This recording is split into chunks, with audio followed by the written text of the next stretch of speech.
Hello everyone, welcome back to the Ought channel. As you see from the title, maybe that's a little clickbaity. I'm not trying to be. I know it's a controversial issue. But as I say, why I don't like grunge, why I'm not into grunge, why I don't count myself a grunge fan. Before you jump in with disagreements, or maybe even agreements, let me define what I mean by that. Because what do I mean by grunge? Am I talking about just the music, the cultural movement, the style, or whatever? And what do I mean when I say I'm not really into it? I will admit off the bat that grunge is such a large, pliable term. It's often applied to a lot of different things that happened in the 90s musically. And I like a lot of bands that came out of the 90s, okay? So I'm not necessarily saying I dislike any band and I can't stand any band that came about, during the grunge era. Stone Temple Pilots ended up a band that I really enjoyed. Sponge, Collective Soul. Although I don't think anybody really call Collective Soul grunge. Anyway, those bands I think a lot of. But the grunge movement, as such, that came about and sort of took over popular music, took over culture in general, killed, as they say, didn't really kill it, but it put to bed firmly the whole metal, hard rock, hair metal kind of wave that had been going on. And, I'm not saying that should have gone on forever. Everything kind of comes and goes in waves in popular culture. But I was in middle school. I was like 11 or 12, maybe 12, when Nirvana's Nevermind came out. And for all intents and purposes, that's pretty much the start of the grunge era movement. Took the world by storm. Yeah, you can point to this album or that album that came out first and was making noises or waves, but most people agree that countrywide, worldwide, Nirvana's Nevermind was the first thing.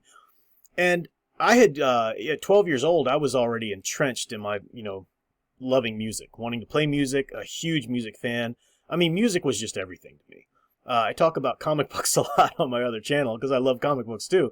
But music was like, I woke up, turned on the stereo. I had my Walkman and then my Discman later, on me at all times. Took it to school with me, listened to it at lunch, listened to it on the bus, all these kinds of things. Music was just, I had to have my bands with me. They were, it was a refuge, and I got into bands in '89 like Aerosmith, Poison, Alice Cooper, some of and those bands have been going since the 70s even, but they were still, doing quite a bit, had a great career heading forward in the 80s and 90s.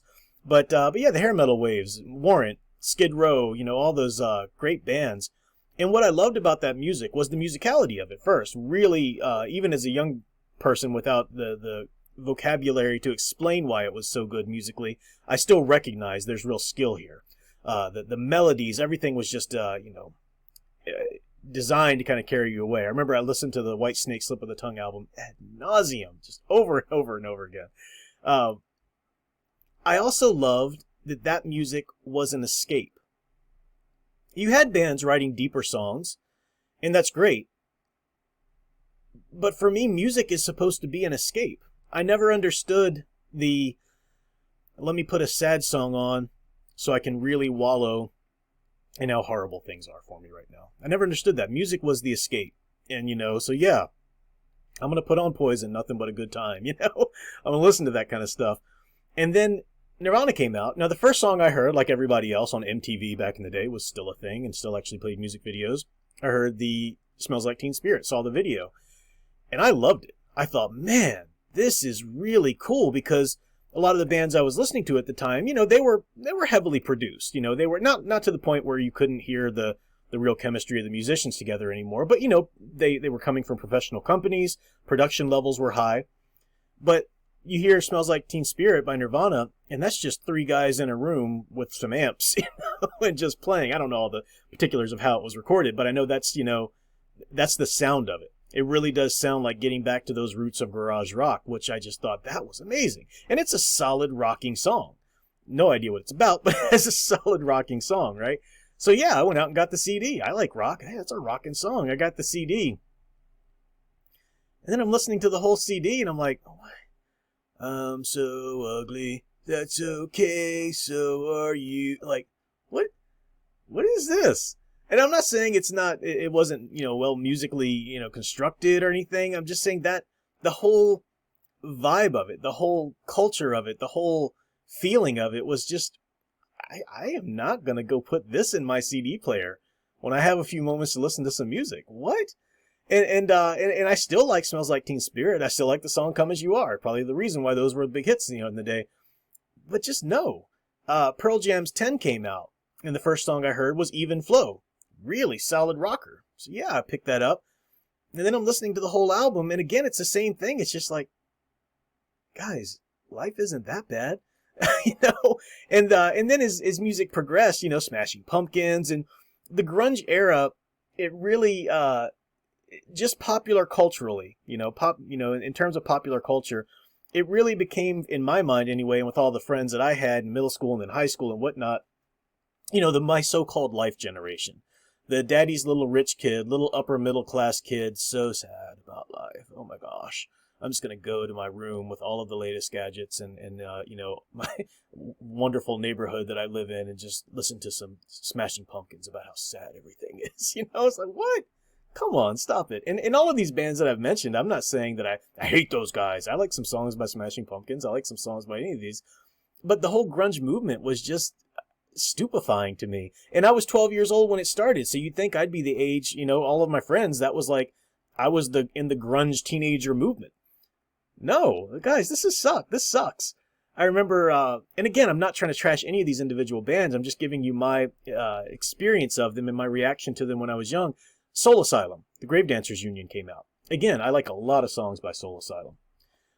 But as a teenager, a rock fan, listening to rock music, I heard Somebody to Shove. That was the first video single that they came off, and that's a rockin' song. Like, oh my gosh, heck yeah, I need that CD. And then I get the CD and I put it in, and you get Somebody to Shove. That's the first track, and then you get Black Gold in a, and then you get Runaway Train. I'm like, did I buy a folk album? What the heck is this? And those are great songs. I'm not saying anything bad about them, but I'm just trying to illustrate what happened to rock and to rocking out. You've got some really solid, crazy rocking songs that came from the grunge movement, of course, but the movement wasn't really, that wasn't the priority of the grunge movement. Rocking out wasn't the priority. It could do it, and it did it very well at times. But that was like, man, come on. I came from the notion where you buy a good rock album and there's maybe one or two ballads. For the most part, you're rocking, and I wanted to rock. And I just didn't understand this movement. I will say this, I love the fashion of grunge. Super love the fashion of grunge. Just that the ability, yeah, this is about a dirty old cardigan sweater and some ripped jeans and done, I like that. Because I was too young to get in any kind of hair bands during that era. So I was luckily saved from ever like having to wear tight leather pants or anything, on stage. Love the grunge fashion. And I think, grunge, we got some, in my estimation, in my taste, and that's all I'm speaking about here, in my taste, I feel like we got some better bands and some better music coming out of the end of the grunge era, or you might call it post-grunge. Well, I don't know. Post-grunge kind of sounds like you're talking about Creed or something like that, and I'm not really into that. But yeah, bands like Sponge, bands like Letters to Cleo. I was listening to that the other day. That's some great music. And Collective Soul is still rocking and still making great music today. So I really enjoy that, some of the stuff that came out of the movement by the end of it anyway. But just the whole grunge movement. I hear so many people in my generation. I was born in 79, so I'm a Zennial, which is technically Gen X, I've heard most people say.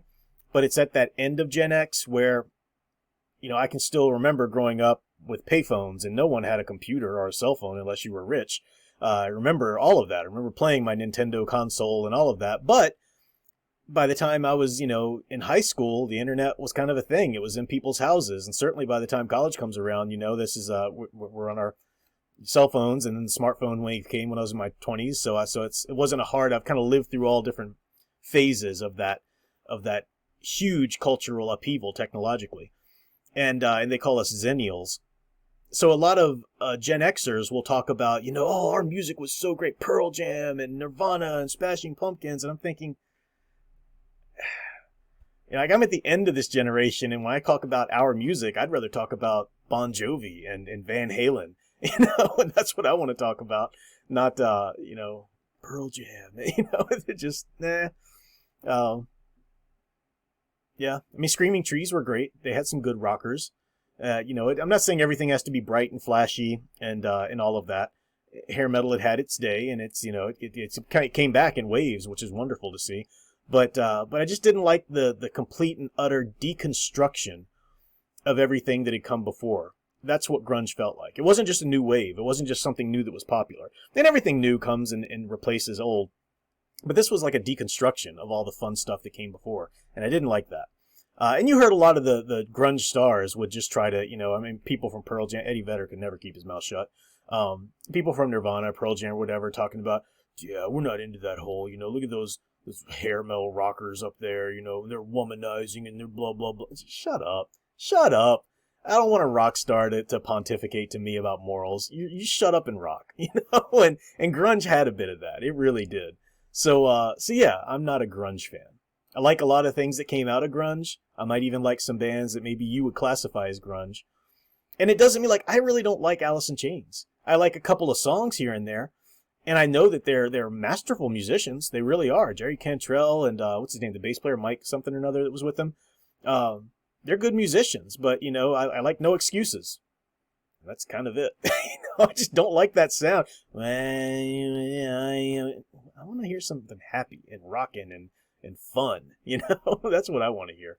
So anyway, you can chime in on your thoughts about that. Do you like grunge? Do you hate grunge? Were you happy when it came about? Was it intriguing? Did you dig it? Or were you kind of like, what the heck are people doing now? Where's my good rock? Let me know in the comments. It's a big topic. People debate it all the time. But again, I'm just giving you my taste. I'm not trying to argue that everything sucked after no one knew how to play in any grunge band ever. No, but it did open the door because of the simplicity of the chord structures and the simplicity that was a baser level, a standard for grunge to be in a grunge, to play a grunge song. You did get a lot of lesser musicians getting airplay. The door opened for that. But anyway, that's all I'll say on it. You guys let me know what you think, and I'll be back with more topics and more thoughts and more music eventually. We'll get there. Thanks for watching the Outnots, and come back for more.